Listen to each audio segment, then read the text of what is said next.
Ooh, boy, oh boy, oh boy. Well, it is absolutely freezing out here today in Niagara Falls, Ontario. It's about -10. There's no snow here, but you know what? It's still a great day to get out into the shed and work on a project that I've been thinking about for a while. So why don't you sit back, grab yourself something really warm to drink, enjoy Dino's Tinker Shed. I'll see you in a minute.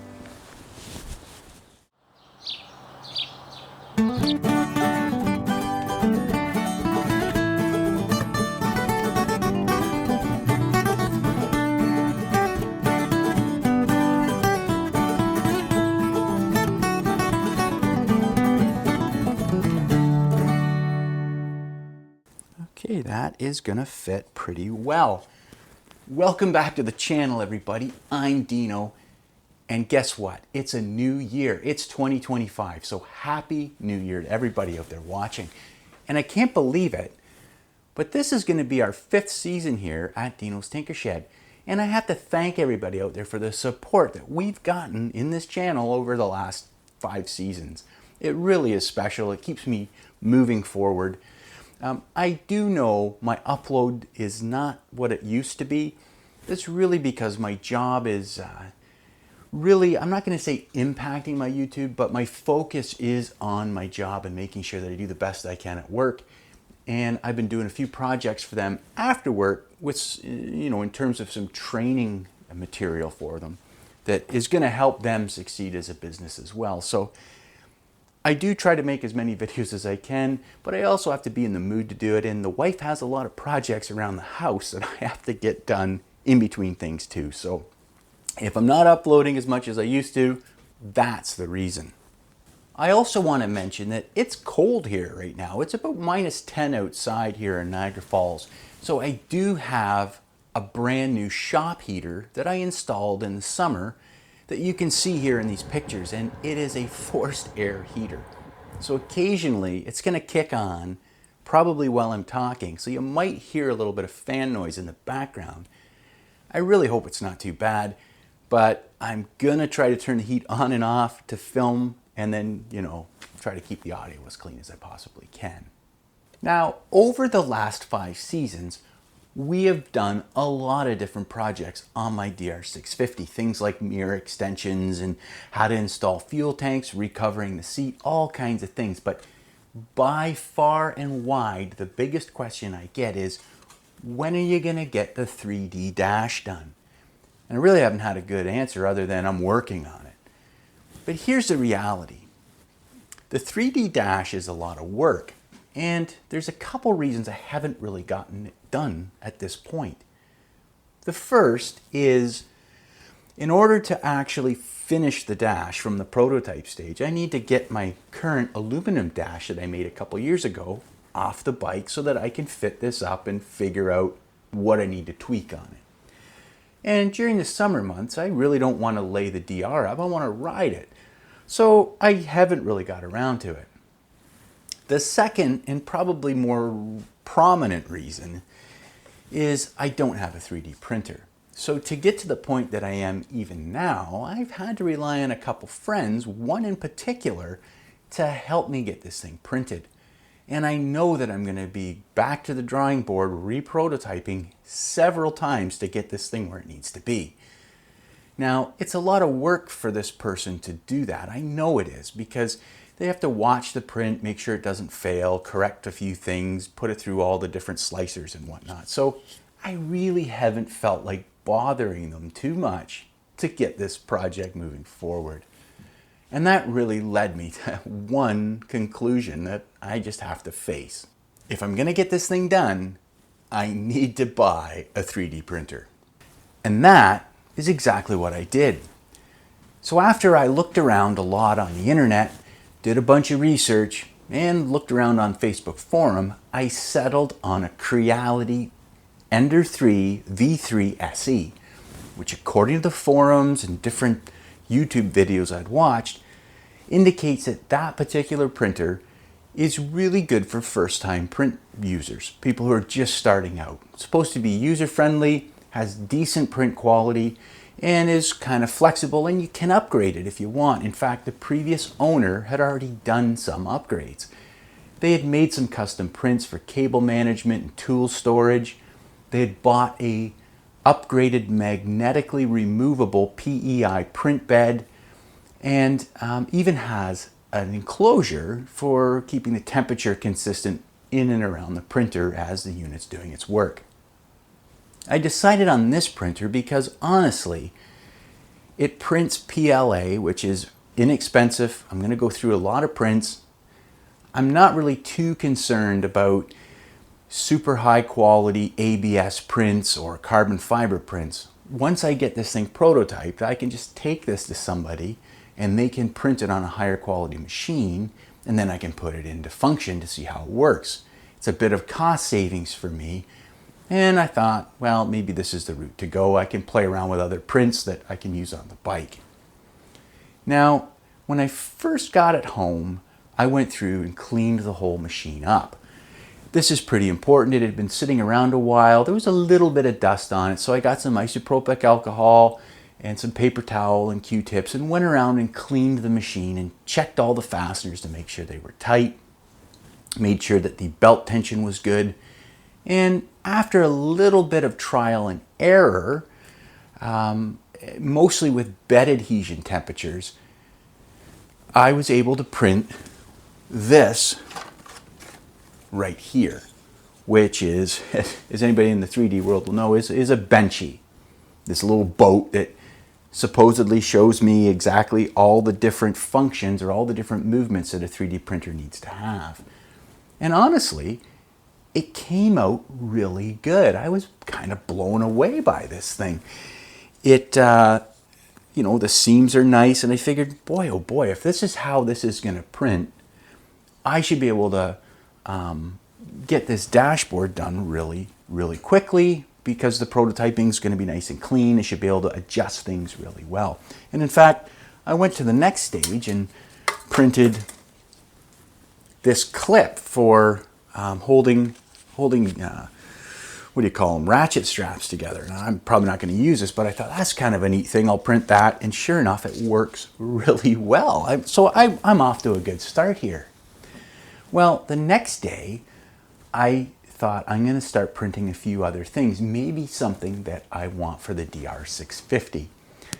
That was a fuse panel cover that I broke a while back. I actually broke the cover for the fuse panel, for the main fuses. So I thought I'll print one of those. Well, I didn't have nearly as good a success as I did with the benchy and with the clip here. And in fact, I printed 4 or 5 of these, and I was having problems with globbing. At one point, the printer head bottomed out and actually melted its way through the bottom of one of the one of the base layers, and even shifted over and started printing in a different location. Well, I got reading and thought, maybe I've got some parameters out of adjustment, because these things are quite tunable, I guess is maybe the right term here.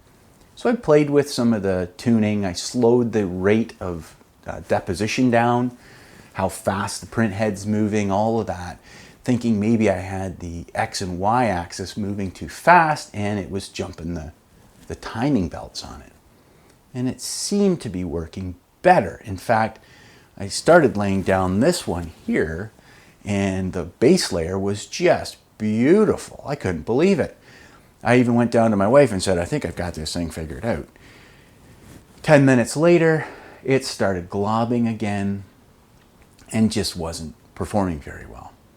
So I thought, well, maybe that particular print wasn't good. So I thought I'll print another one of the zip tie or ratchet strap holders, because I'll probably, if I've got them, I'll throw them in my truck to keep everything tidy. And it was printing perfectly, absolutely perfectly. So about 45 minutes in, I went downstairs to grab a little snack, and I came back up to a bird's nest of stuff on the top of this print. Well, by that point, I had had enough and shut the machine off for the night, cool it down, parked it, thinking I'll pick up tomorrow because I'm still obviously don't have the prints in the right sort of segment. And that was it for the night. Of course, all of this 3D printing fun didn't end there. When I woke up the next day to try and work through some of the settings, well, I went to fire the machine up and I was greeted with this, a blue screen of death. No matter what I did, I could not get the machine to boot up or accept any kind of command code, and I was starting to get frustrated. That has led me to this, the rabbit hole of 3D printer forums, specifically Ender 3 V3 SE forums. And there's a ton of information on here, just like there would be on any motorcycle forum, DR650 or snowmobile forum. The challenge for me is really, I'm not super techie. I'm really not. I'm a computer user. I don't build computers, anything like that. I spend my time out in the shed. But reading through the different forums and filtering out what I'm pretty sure isn't the problem, I'm leaning towards a firmware update. It seems to be a fairly routine problem with this particular model, and updating the firmware usually solves it, and it increases the quality of your prints. It sounds all fine and dandy until I started to do this last night. Now, you need to have an SD card, and it really should be one of these mini SD cards with a standard SD card adapter. And the reason for that is you have to update both the screen, which uses the mini SD card, and the printer itself, which uses a standard SD card. I downloaded the files and I went to follow the instructions, which seemed to be fairly clear on Creality's site, and I right away ran into a problem. And that problem is the SD card has to be formatted as FAT32. All of my SD cards that I own are 64 gigabytes or larger. Most of them are 256 gigs or better that fit in my cameras. So I can't easily format those to FAT32. I need a smaller card of 32 gigabytes or smaller. It's something I just don't have, so I ordered one of those. Once I get that in, I'm hoping this will solve the problem and remedy these really hairy looking crappy prints as well, because the firmware not only fixes the blue screen, it's supposed to improve the way in which the printer operates and should get me back on track. For now, I'm just going to sit back and enjoy a beautiful sunny day out here and get out in the shed and make some video quality for you. All right, let's get back to it. For those of you who have never seen my aluminum dashboard, this is how it comes apart. It starts by removing the 3 factory bolts that Suzuki uses to hold on the white fairing here. There's one under the headlight, and then there is one on either side of the fairing itself. And I've used riv nuts inside the aluminum dash so that you don't have to use a wrench on the inside. They just thread in nice and easy. When you take this off, the original factory washers here also tend to fall out, so you need to keep an eye on those as well. I use a zip tie on the top corner here just to keep vibration down when you're out riding. It helps a lot. And once I get the zip ties off, the fairing is removed, and this exposes the aluminum dash itself. You can see it here above the headlight. To get the dash off, I have to start by removing the feed wire for the tachometer that's wrapped around one of the spark plug leads. It's a little bit tight, and taking the tank off would probably help a lot, but I choose not to. And then I have one more zip tie over here that's holding the power supply for my GPS. I use the factory mounting locations for the headlight to hold the aluminum fairing on the bike. That's these 2 silver bolts right here. Now, I don't have these in riv nuts, so I need to use a little wrench and a 10mm socket, and I can spin these out. But first, I start by removing the headlight itself. Again, 10mm fasteners and a chunk of wood as a spacer, And once I disconnect the LED headlight here, well, the headlight housing comes right out, and I can set that over on the bench.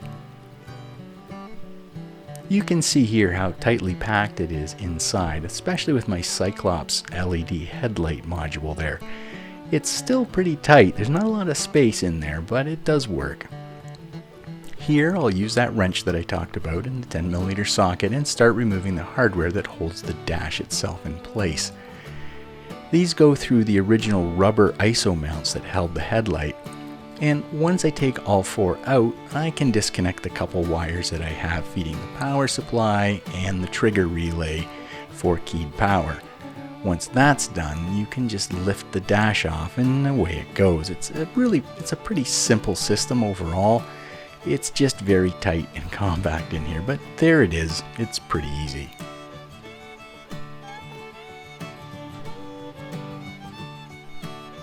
Now here you can see all the hardware, the headlight, and those wooden spacers that I used to fasten everything together on this aluminum dash. So here I've got the old dash, and this is the first time that I can really directly compare it with my 3D printed dash, which is right here. On first look, they're very, very similar. And I'm gonna actually take a few measurements here. This one is 7.5 inches. This one is 7.5 by the time I glue it. Overall, it looks very similar. I turn it on the side here. Let's have a look and see. They are very similar. Obviously, I don't have the lid up here for the riser on the tower. That would be hinged. It looks like I have the hole for the auxiliary here a little bit further forward perhaps. The holes look about in the right spot, and the support looks pretty decent as well. This print I've had around for a while, and I can actually see that it's starting to bow in that.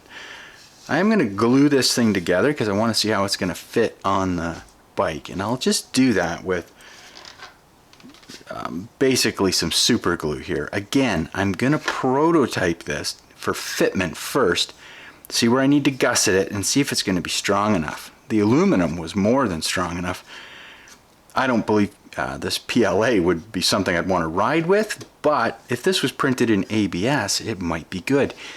And I'm even thinking that once I get this thing all put together, get it all fit, I can combine this as a single print for most printers. It's not too tall. You could probably print it with supports and it would all be one piece, in which case I could apply gussets into the corners that would help to stiffen this.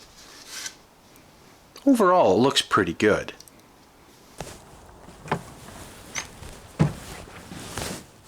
Well, it's day 2 here, and I was able to actually update the firmware on my printer. And I was able to print another one of these clips here for ratchet straps, and it turned out really, really well. In fact, I think it might even be a little bit finer grain than the first one. It's hard to tell, but it certainly printed very well. I had no flaws. First print, good bed adhesion, good layering, everything. So that means I can turn my attention now to this glued up component and see where I need to make a few changes on this that I can see already. Let's put this on the overhead camera, and I'll show you kind of where I'm thinking I need to make a few adjustments, and then I'll start working on this and see if I can't get it tuned in for a future video. But let's have a look at this now. This is now all glued up, and you can see the sienna acrylite glue has left some white stains, but I'm not too worried about that. What's important is it feels pretty robust, and it should do for me to measure everything up. And I want to start with the headlight spacing. With the headlight out of the motorcycle, I can now exactly measure the distance from side to side, which in this case is 16 centimeters or 160 millimeters wide, which is good to know. The spacing that I had originally designed was 160 millimeters, which is just about perfect. 163 millimeters, which is just about perfect to fit this. And then for some reason, I added these additional spacer blocks in, and I'm not sure why I did that. So the first change I need to make to this design is to reduce this back so the gap is only 160 millimeters. And I have a feeling that there's a little bit, it was a little bit hard to get these pressed together, and that's why it's 162 or 163, is because it's just not quite pressed together right. But I think if I just cut these off, that will give us the proper spacing for this stock headlight assembly. The other thing I need to look at is the length of the dash this way.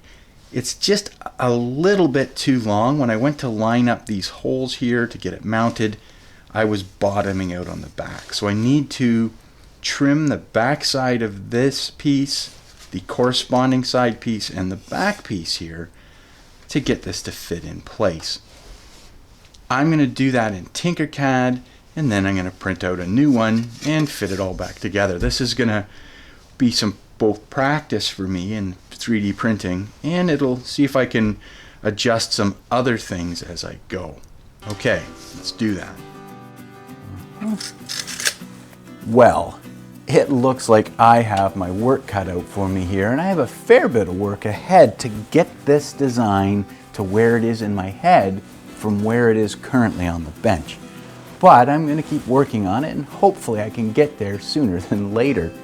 Now that I have the right tools, I think it's going to go a little smoother because I can continue to print and make revisions as I see fit. If you like this content, by all means, leave a comment down below. Let me know what you like about it. And if you have some thoughts on how this might be improved, leave those in the comments below as well, and I'll see if I can incorporate them into the design. Until then, I hope your new year is going as good and you're having as much fun as I am.